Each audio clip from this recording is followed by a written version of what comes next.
December 21st, 1943, 4:30 p.m. Villa Feltrinelli, Lake Garda, northern Italy. The sound is the crackling of a wood fire in an ornate marble fireplace. Outside, snow falls gently on the mountains surrounding the lake. Inside the villa that serves as the headquarters of the Italian Social Republic, Benito Mussolini sits in a leather chair, wrapped in a thick wool coat despite the fire. He is cold. He is always cold now. The man who once stood bare-chested in propaganda photographs, the embodiment of fascist vitality and strength, is now a hollow shell. He is 60 years old but looks 75. His face is gaunt, his eyes are sunken, his hands shake when he thinks no one is watching. This is not the Duce who commanded an empire. This is a puppet, installed by the Germans after his rescue from imprisonment, ruling over a rump state in northern Italy while the Allies advance from the south. Mussolini is reading intelligence reports from the front. The news is uniformly bad. The Germans and what remains of the Italian fascist forces are fighting a desperate defensive campaign against the Allied advance up the Italian peninsula. Every town is contested.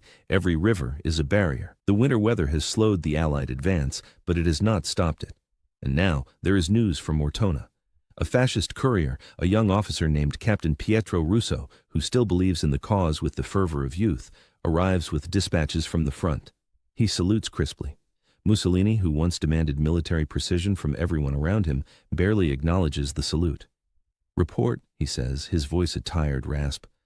Captain Russo hesitates. He knows the news he brings is not what the Duce wants to hear. But he is a soldier. He has his duty. "Duce, I bring reports from Ortona. The battle for the town has reached a critical phase. The Canadians have..." He pauses, struggling with how to phrase this. "The Canadians have broken through the German defensive line at the western edge of the town. Preliminary reports suggest the penetration occurred rapidly, approximately 40 to 50 minutes from initial assault to breakthrough into the town center." Mussolini looks up slowly. His eyes, which can still occasionally flash with the old fire, focus on the young officer. "Repeat that," he says quietly. Russo swallows. "The Canadians achieved penetration of the German defensive positions in approximately 47 minutes, Duce. They are now fighting in the streets of Ortona itself."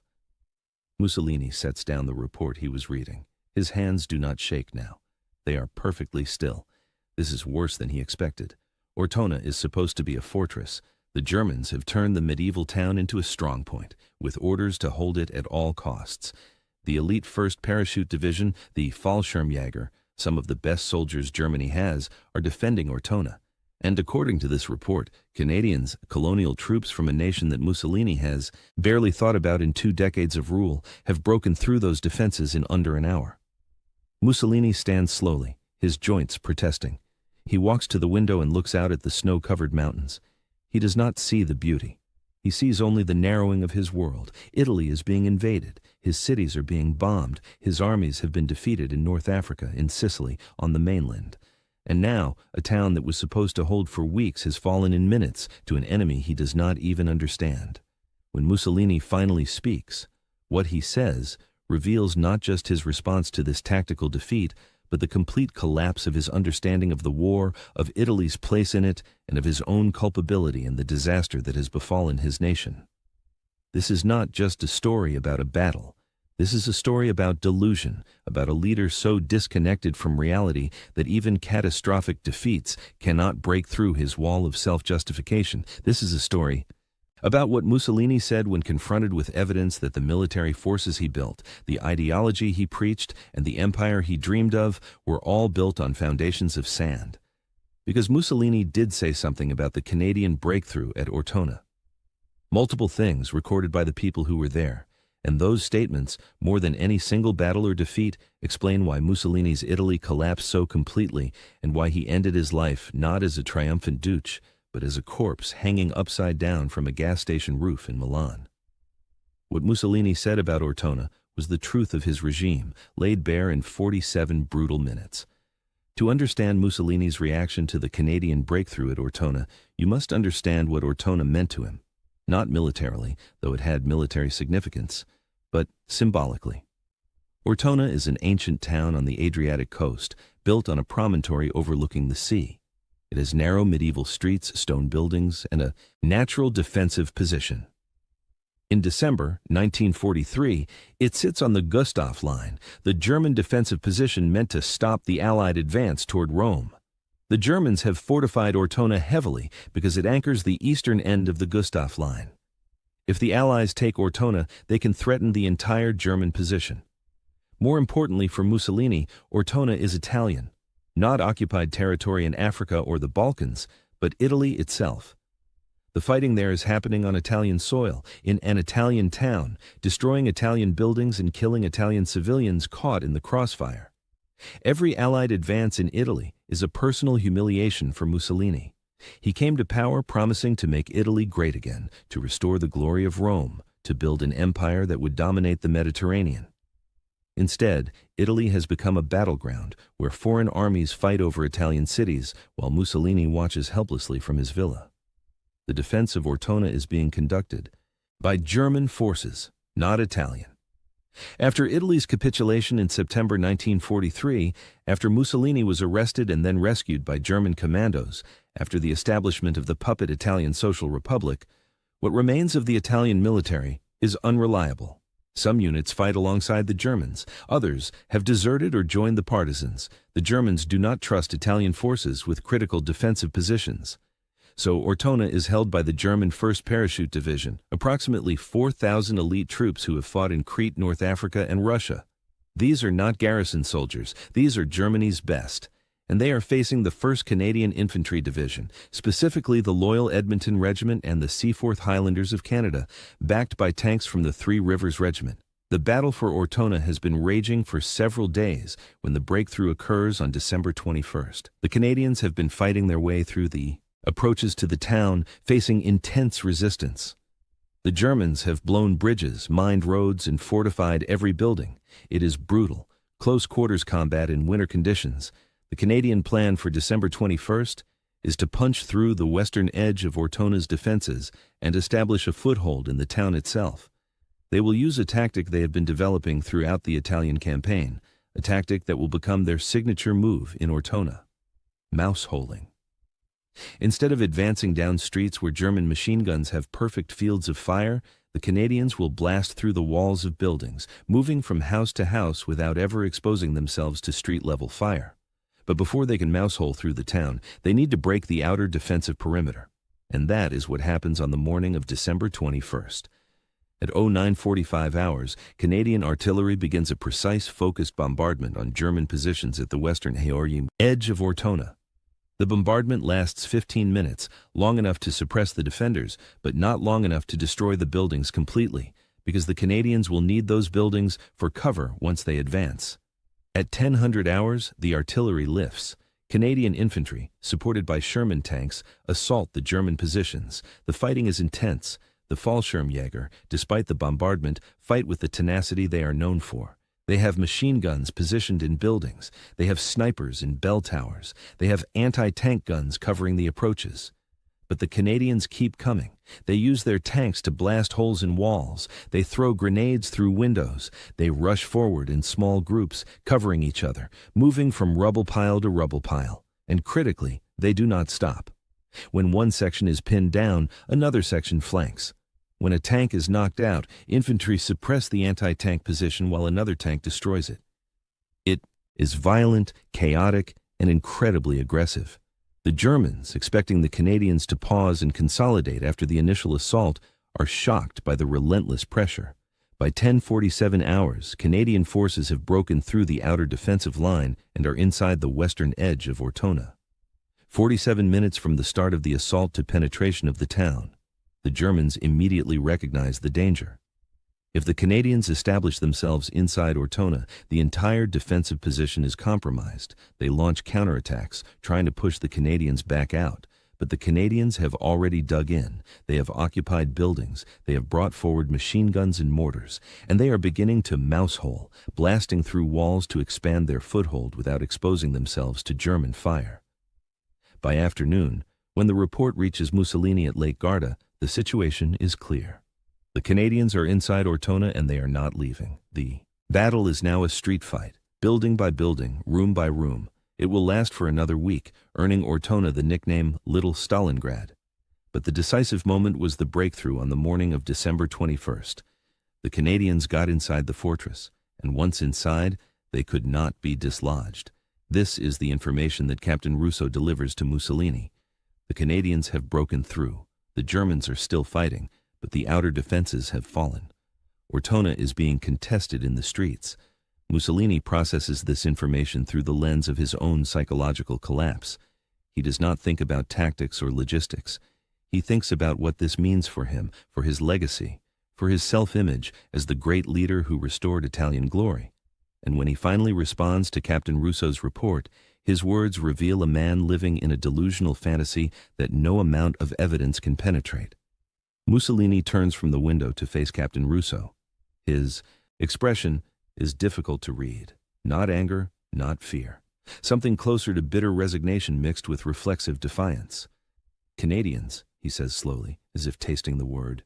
Canada is not even a real nation. It is a British colony, a wilderness of farmers and lumberjacks. And you are telling me that troops from this place have broken through German defenses in 47 minutes? Russo, uncomfortable but dutiful, nods. Yes, Ducci, the reports are clear. The 1st Canadian Infantry Division has been fighting in Italy since the invasion of Sicily. They are considered effective troops by German intelligence assessments. Mussolini waves his hand dismissively. German intelligence. German intelligence also told us that the Allies would not invade Italy, that they would focus on northern France. German intelligence is as reliable as everything else about our German allies. The bitterness in Mussolini's voice when he says allies is unmistakable. He blames the Germans for many of Italy's problems, though he does not acknowledge his own role in allying with Germany in the first place. It is always someone else's fault, always external factors, never his own decisions. Mussolini walks slowly back to his chair and sits heavily. Tell me about these Canadians. Who are they? What kind of soldiers? Russo consults his notes. The division fighting at Ortona includes the loyal Edmonton Regiment and the Seaforth Highlanders. They are English-speaking Canadians, primarily from Western Canada. They have been engaged in continuous combat since landing in Sicily in July. German reports describe them as aggressive and skilled in close-quarters combat. Mussolini listens to this, and his face twists into something approaching a sneer. Western Canada, farmers and cowboys then, and they have broken through positions held by German paratroopers. This tells us something, does it not? Russo, unsure where the Duce is going with this, says nothing. Mussolini continues, his voice rising slightly with the passion that once moved crowds, but now sounds hollow in the nearly empty villa. It tells us that the German military is not what it claims to be. The master race, they call themselves, the greatest soldiers in history, and they cannot hold a single Italian town against colonial farmers.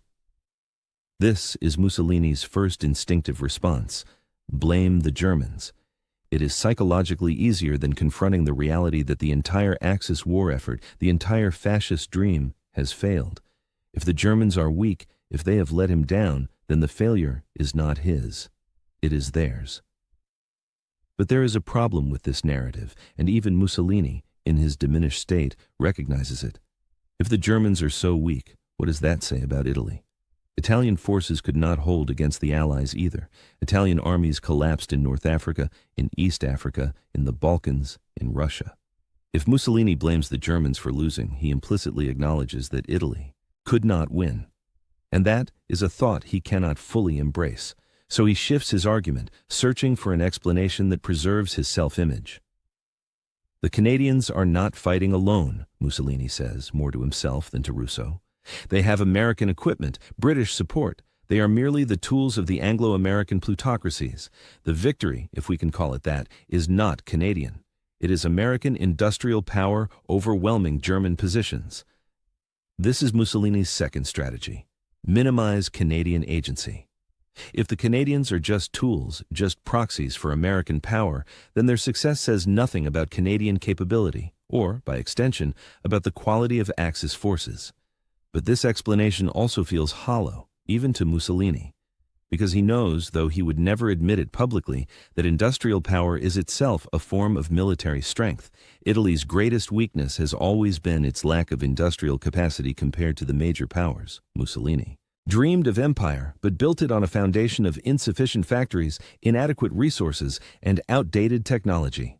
The fact that the Allies have better equipment is not an excuse. It is an indictment of Italy's failure to industrialize sufficiently. Russo, still standing at attention, ventures a comment. Duce, the German command at Ortona, has requested permission to conduct a controlled withdrawal from the town. They believe that holding Ortona is becoming too costly and that forces could be better used elsewhere on the Gustav line. Mussolini's head snaps up. Withdrawal? They want to abandon Ortona, an Italian town? His voice rises to something approaching a shout. No, absolutely not. Ortona must be held. Russo, startled by the vehemence, tries to explain.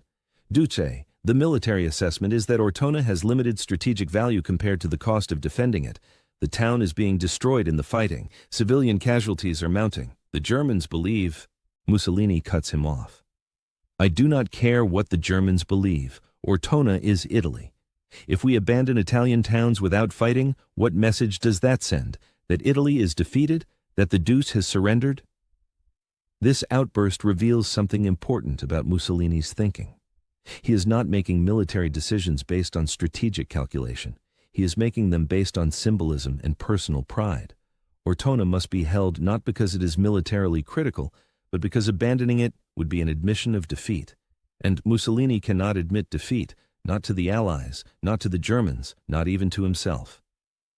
The captain, wisely, says nothing. Mussolini's anger dissipates as quickly as it flared. He slumps back in his chair, suddenly exhausted.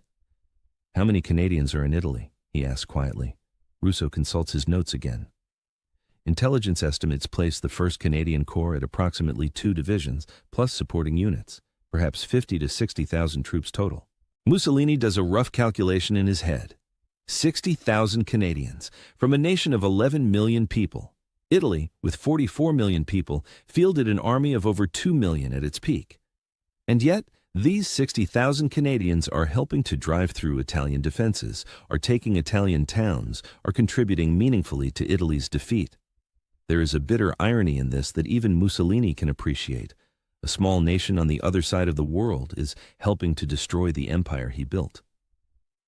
Tell me something, Mussolini says, looking at Captain Russo with an intensity that makes the younger man uncomfortable. Why are the Canadians even here? What do they gain from fighting in Italy?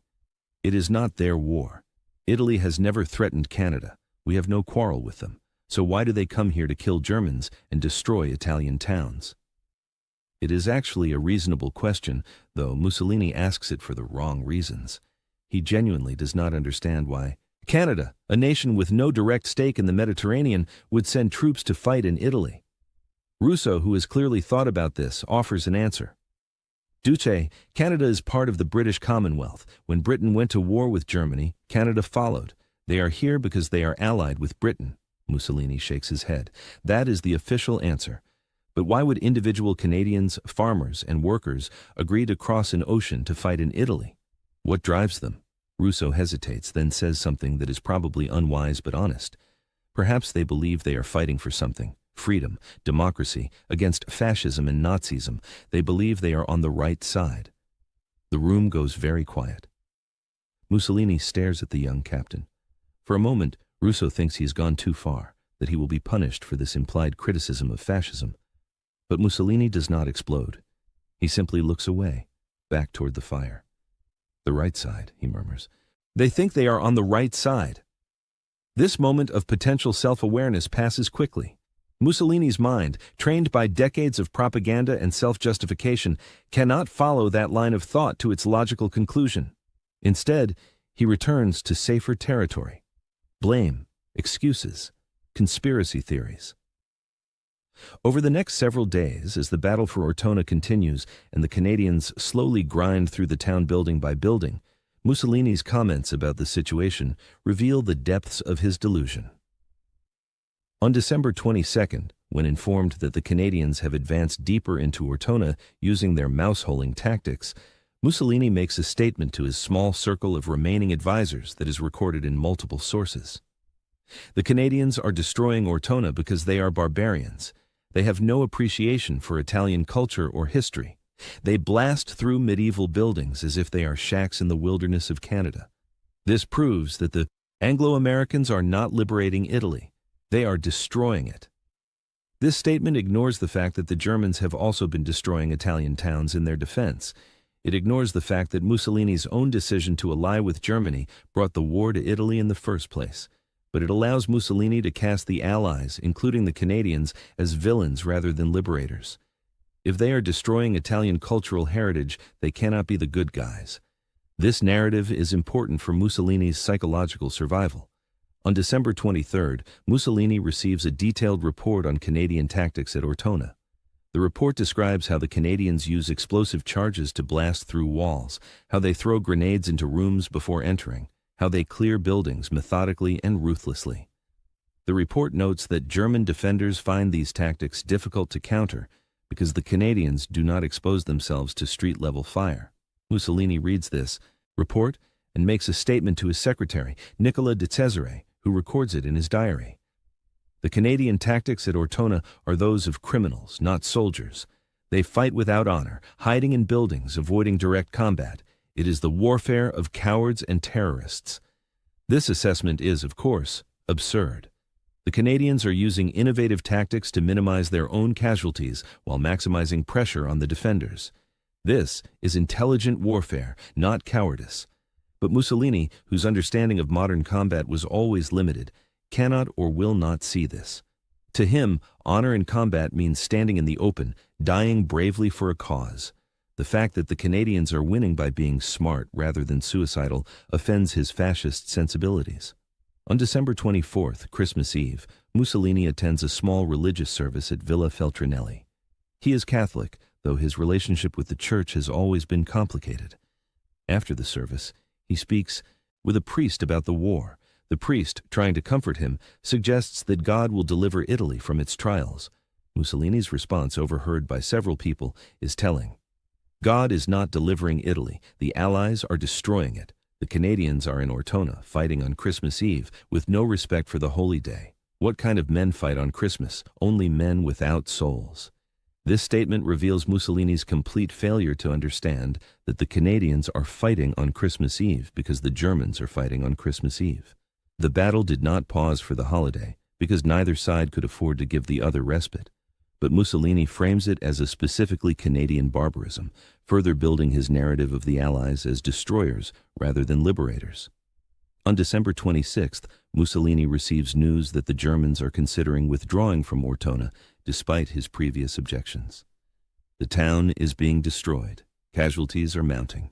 The military value of holding it is declining as the buildings themselves are reduced to rubble. Mussolini's reaction is immediate and vehement. He dictates a message to German command, insisting that Ortona be held at all costs. The message, preserved in German archives, reads in part, Ortona is a symbol of Italian resistance. Its fall would be a propaganda victory for the enemy, far outweighing its military significance. I demand that German forces continue the defense until the enemy is exhausted. This message reveals that Mussolini still thinks in terms of propaganda and symbolism rather than military reality. He is not a soldier making tactical decisions. He is a politician trying to manage narratives. But the narrative is already beyond his control. By December 28th, the Germans have effectively abandoned Ortona, not through formal withdrawal, but through gradual filtering out of forces. The Canadians control most of the town. The battle, which began with the Canadian breakthrough on December 21st, is essentially over. The Canadians have won. Mussolini, receiving this news at year's end, makes a final statement about Ortona that is recorded in the diary of his son-in-law, Count Galeazzo Ciano. The fall of Ortona proves nothing except that we lack the resources to defend every town. The Canadians have won a tactical victory, but they have lost strategically. They have destroyed an Italian town, alienated Italian civilians, and proven that the Allies care nothing for Italy except as a battlefield. This statement is pure self-deception. The Canadians have not lost strategically. They have punched through the Gustav Line's eastern anchor. They have defeated elite German troops in brutal close-quarters combat. They have proven that German defensive positions can be broken through aggressive, innovative tactics, and they have done it in winter conditions that were supposed to make offensive operations impossible. But Mussolini cannot acknowledge any of this because acknowledging it would mean confronting his own failure. So he constructs an alternative narrative where the Canadians are barbaric destroyers who have won a meaningless victory at great cost. It is a comforting fiction. But it is a fiction. The reality is that the Canadian breakthrough at Ortona, achieved in 47 minutes on December 21st and exploited over the following week, was a significant Allied victory. It demonstrated Canadian capability, it broke German defensive plans, and it contributed to the eventual Allied capture of Rome 6 months later. Mussolini's statements about the Canadian breakthrough reveal a man who has completely lost touch with reality. He cannot accurately assess enemy capabilities, he cannot make rational military decisions, and he cannot accept responsibility for the disaster he has created. The broader context of Mussolini's reaction to the Canadian breakthrough at Ortona is important. By December 1943, Mussolini's Italy no longer exists in any meaningful sense. The Kingdom of Italy under the Badoglio government has signed an armistice with the Allies and is technically a co-belligerent fighting against Germany. Mussolini's Italian Social Republic controls only the northern portion of the country, and only because German troops enforce that control. Mussolini himself is a prisoner in everything but name. He lives in villas provided by the Germans. He is guarded by German soldiers. His government makes no important decisions without German approval. He is useful to the Germans only as a propaganda tool, a fig leaf of Italian legitimacy for their occupation of northern Italy. In this context, Mussolini's obsession with the battle for Ortona, his insistence that it be held at all costs, his rage at German tactical decisions, all of this is pathetic rather than consequential. He has no power. His opinions do not matter. The Germans will do what they judge militarily necessary regardless of what Mussolini wants. But Mussolini cannot accept his own irrelevance, so he continues to make pronouncements, to issue orders that are ignored, to construct narratives that no one believes. And when the Canadians break through at Ortona, he seizes on it as an opportunity to reassert his authority, to prove that he is still the douche, still relevant, still to be feared and respected. It is a delusion, but it is a delusion he needs to survive psychologically. Without it, he would have to confront the truth, that he is a failed dictator, that his empire is destroyed, that his ideology has been proven bankrupt, that he will almost certainly be captured and killed by his own people when the Allies finally liberate northern Italy. These truths are unbearable, so Mussolini retreats into fantasy, and in that fantasy, the Canadian breakthrough at Ortona is not a defeat, but a temporary setback. The Canadians are not skilled soldiers, but lucky barbarians. The destruction of Italian towns is not the fault of Mussolini for bringing war to Italy, but the fault of the Allies for fighting that war on Italian soil. In January 1944, after Ortona has fallen and the front has stabilized further south, Mussolini gives an interview to a German journalist. The interview is published in several newspapers in German-occupied Europe. In it, Mussolini discusses the Italian campaign. When asked about Ortona specifically, Mussolini says, "The Battle of Ortona was a small tactical engagement that the enemy is blown out of proportion for propaganda purposes. Canadian forces took heavy casualties to capture a ruined town of limited value. This is typical of Allied strategy. Waste men and material to achieve meaningless objectives while claiming victory." This statement is contradicted by the facts. Canadian casualties at Ortona, while significant, were far lower than German casualties. The town, while damaged, was not completely ruined, and the strategic value of breaking through the Gustav Line at Ortona was considerable. But facts do not matter to Mussolini anymore. He lives in a world of his own construction, where reality is whatever he needs it to be to maintain his self-image. This disconnect from reality accelerates over the next 16 months. As the Allies advance up Italy, as German forces retreat, as partisan activity increases in northern Italy, Mussolini becomes increasingly erratic. He issues orders for offensives that will never happen. He plans for the defense of cities that cannot be defended. He speaks of victory when defeat is obvious to everyone around him. The Canadian breakthrough at Ortona is just one data point in this pattern. But it is a revealing one. Because Mussolini's reaction to it, his refusal to acknowledge Canadian capability, his need to construct alternative narratives, his insistence on symbolic gestures over military reality, all of these responses encapsulate why he failed as a leader. He could not see the world as it was, only as he wished it to be, and in war that is a fatal flaw. By April 1945, as the Allies launch their final offensive in northern Italy, Mussolini's world has shrunk to almost nothing. The Italian Social Republic is collapsing. German forces are retreating. Partisan units control large areas of the countryside. Mussolini, accompanied by a small group of die-hard followers, attempts to flee to Switzerland. He is captured by partisans near Lake Como on April 27, 1945. He is executed the next day, along with his mistress Clara Petacci. His body is brought to Milan and hung upside down from a gas station roof in Piazzale Loreto, where Italian partisans who had been executed by fascists had been displayed months earlier. It is an ignoble end for a man who once dreamed of restoring the Roman Empire, but it is also a fitting end for a man who lost touch with reality so completely that he could not see his own defeat until it killed him. When people ask what Mussolini said about the Canadian breakthrough at Ortona, the answer is that he said many things. He blamed the Germans, he minimized Canadian capability, he constructed conspiracy theories, he focused on symbolism over substance, he made decisions based on pride rather than military logic, and through all of it, he never once accepted responsibility for the situation he had created. The Canadians broke through at Ortona in 47 minutes, and Mussolini, presented with this fact, could only retreat further into delusion. That is his legacy. Not the empire he promised to build, but the fantasies he constructed to avoid confronting the reality of his failure.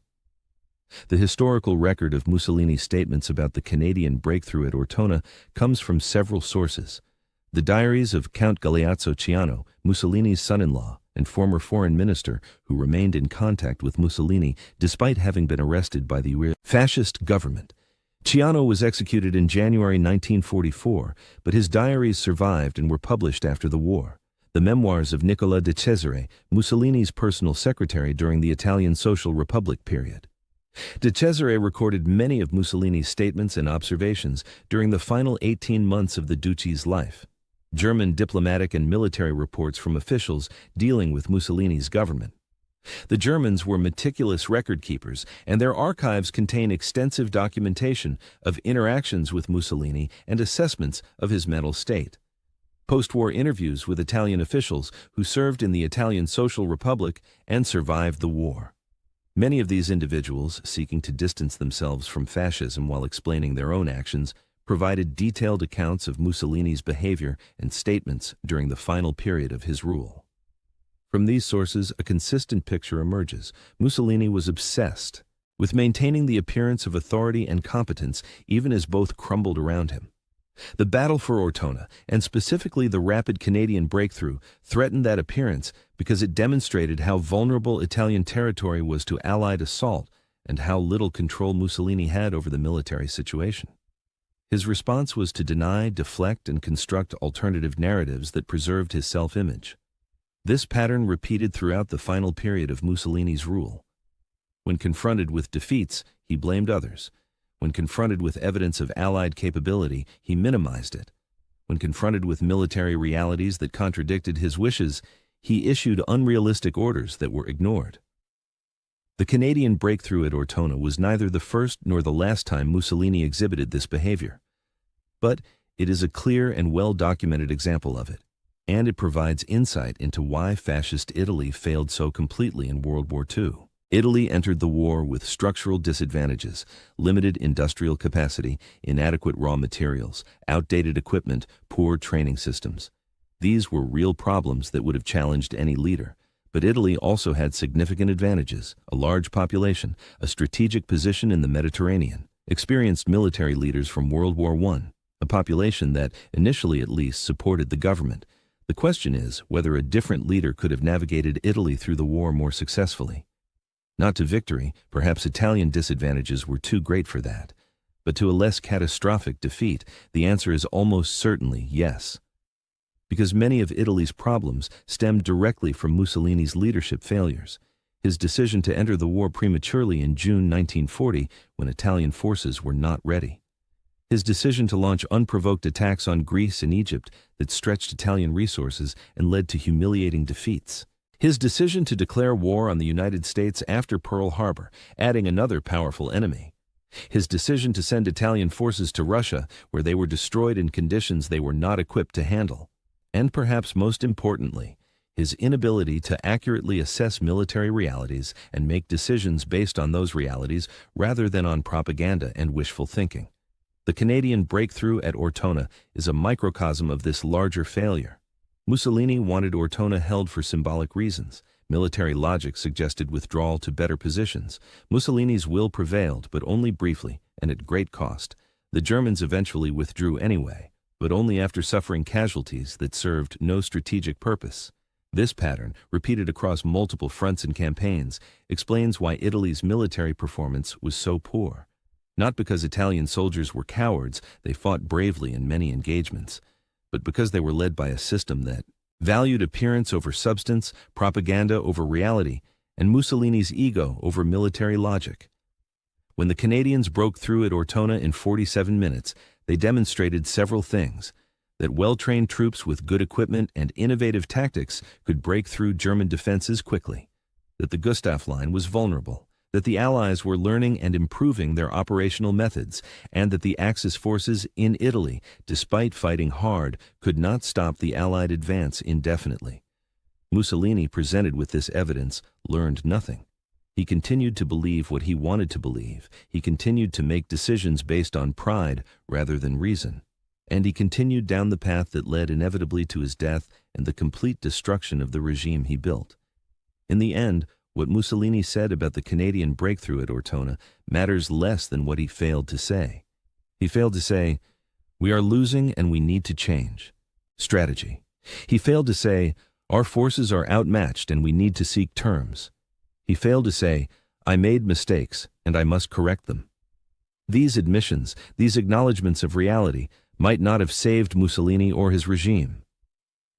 By December 1943, Italy's fate was probably already sealed, but they might have saved lives, Italian lives, German lives, even Allied lives. If Mussolini had been capable of seeing reality clearly and acting on it, the final 18 months of the war in Italy might have unfolded differently. But Mussolini was not capable of this. His entire identity was built on the image of infallibility, of strength, of leadership. Admitting error would shatter that image. And so, he retreated into delusion. And in that delusion, the Canadian breakthrough at Ortona became just another piece of evidence to be twisted, minimized, and reinterpreted until it fit the narrative Mussolini needed to believe: that the Allies were barbaric destroyers, that German forces were unreliable, that Italian resistance continued, that ultimate victory somehow was still possible. None of this was true. But Mussolini said it anyway, and he kept saying it in various forms until the day he died. The Canadians who fought at Ortona, who broke through those defenses in 47 minutes, who battled building by building through medieval streets in winter conditions, who defeated elite German troops at their own game, these men did not know about Mussolini's delusions. They were too busy surviving and fighting. But in a sense, they contributed to Mussolini's psychological collapse, because every Allied victory, including Ortona, was evidence that the fascist dream was dead. And Mussolini, unable to accept that truth, had to retreat ever further from reality. Until reality caught up with him on a road near Lake Como, and history rendered its final, brutal judgment. What Mussolini said when Canada broke through Ortona in 47 minutes was wrong. Wrong about the Canadians, wrong about the battle, wrong about Italy's situation, wrong about everything that mattered. And that wrongness, that fundamental disconnect from reality, is the true story of Mussolini's final years. Not a tragic fall from power, but a pathetic retreat into fantasy by a man who could not face the consequences of his own failures. The Canadians broke through Ortona in 47 minutes, and Mussolini, to the end, never understood what that meant. That is his epitaph.